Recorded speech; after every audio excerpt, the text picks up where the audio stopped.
This week's key will help you identify what is keeping you from getting what you want. I was giving a lesson to an 18-year-old young man who plays tournaments in his section, good tournament player.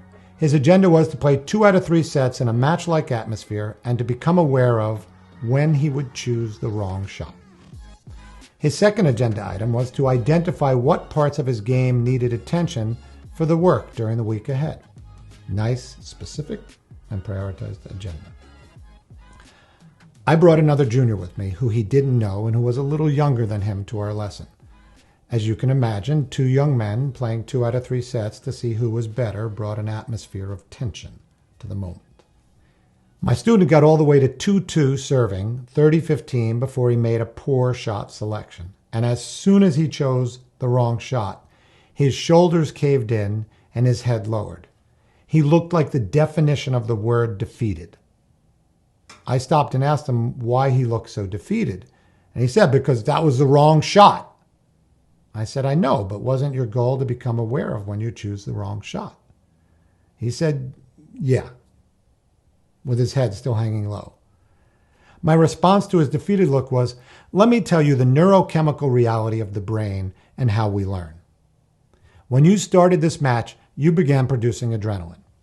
Adrenaline is the chemical of movement and action. Then you set a very specific and prioritized agenda. And that's important because the brain produces a chemical called acetylcholine to mark the spot where learning from your very specific agenda takes place. It'll be processed later when you're sleeping or in a state of deep rest. And then when you successfully realize your specific agenda item, the brain produces dopamine. That's the chemical of reward that makes you feel good and gives you energy. And most importantly, it buffers back the adrenaline. The reason you need to buffer back the adrenaline is because the physiological reality of quitting is when you keep producing adrenaline and don't produce any dopamine to buffer it back. And contrary to what some people might think, there is a great deal of research out there that says quitting isn't a cognitive decision. It's the body shutting down because it needs the dopamine to buffer back the adrenaline, or the brain determines it isn't chemically worth it to continue on. So what you just did was a success. You said you wanted to know when you chose the wrong shot, and you knew it instantly. That's success. But for some reason, you didn't perceive it as a success, and so you didn't get any dopamine.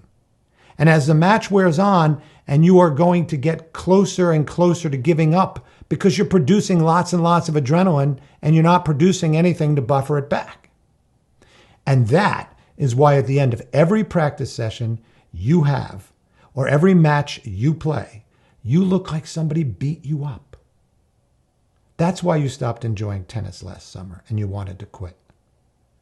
I could see what I was saying made sense to him, and that his shoulders were actually beginning to return to form and his head was beginning to raise.